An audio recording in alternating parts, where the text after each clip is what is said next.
Your daily mass readings and gospel commentary coming right up.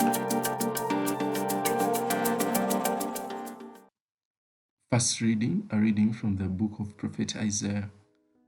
Behold my servant, whom I uphold,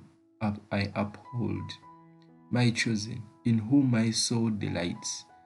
I have put my spirit upon him. He will bring forth justice to the nations. He will not cry or lift up his voice, or make it hard in the street. A bruised reed he will not break, and a dimly burning wick he will not quench. He will faithfully bring forth justice. He will not fail or be discouraged till he has established justice in the earth, and the coastlands wait for his law.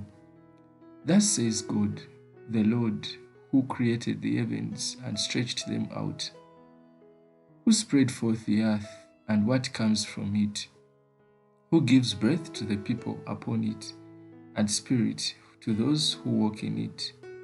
I am the Lord. I have called you in righteousness. I have taken you by the hand and kept you. I have given you a covenant to the people, a light to the nations, to open the eyes that are blind, to bring out the prisoners from the dungeon, from the prison, those who sit in darkness. The word of the Lord. Thanks be to God. The Lord is my light and my salvation. The Lord is my light and my salvation. Whom shall I fear? The Lord is the stronghold of my life. Whom shall I dread? The Lord is my light and my salvation. When those who do evil draw near to devour my flesh, it is they, my enemies and foes, who stumble and fall. The Lord is my light and my salvation. Though an army encamp against me, my heart would not fear. Though war break out against me, even then would I trust. The Lord is my light and my salvation. I believe I shall see the Lord's goodness in the land of the living. Wait for the Lord. Be strong, be stout-hearted, and wait for the Lord. The Lord is my light and my salvation. Glory and praise to you, Christ. Hail our King, you alone have had mercy on our failings. Glory and praise to you, Christ. Leave her alone. Shalt keep this saint for the day of my burial. The Lord be with you. I read it from the Holy Gospel according to John. 6 days before the Passover, Jesus went to Bethany, where Lazarus was, whom he had raised from the dead. They gave a dinner for him there. Martha waited on them, and Lazarus was among those at table.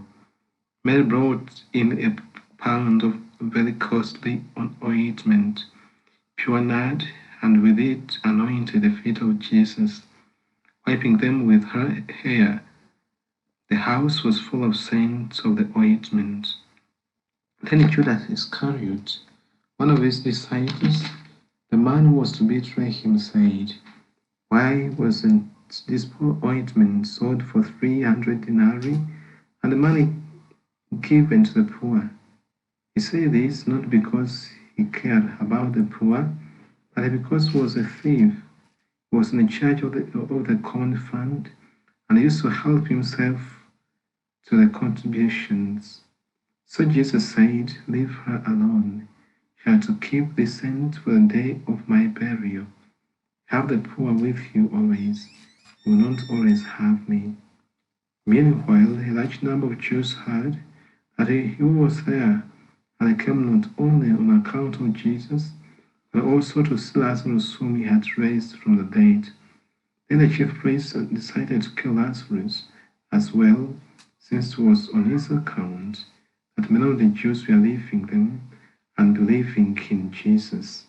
The Gospel of the Lord. Praise to you, Lord Jesus Christ.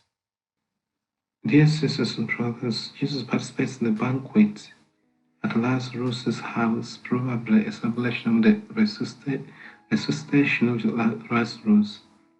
He must have been aware that this would be his last meal with that family.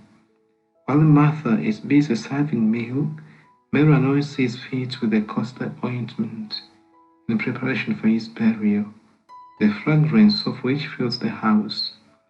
Jesus highly appreciates Mary's gesture, who is conscious of his impending death. Jesus too interprets it as a preparation for his burial. The cry of Judas for the poor, after smelling the costly ointment, appears only as escapism from the reality of the passion and death of Jesus. If Judas really cared for the poor, he would not have missed what was happening in the minds of Mary and Jesus. It is a matter of being present to the moment. Mary gets the credit of being present to the now or the hour of Jesus. Very often we too are lost in the daily noises of our lives, and we lose sight of the divine mystery unfolding in our humble human history. Let us therefore try to be present to the Lord, who is always present to us. For more amazingly short and yet rich Mass preparation resources, like and subscribe to this channel. Omu Kristo Omu Katolichi.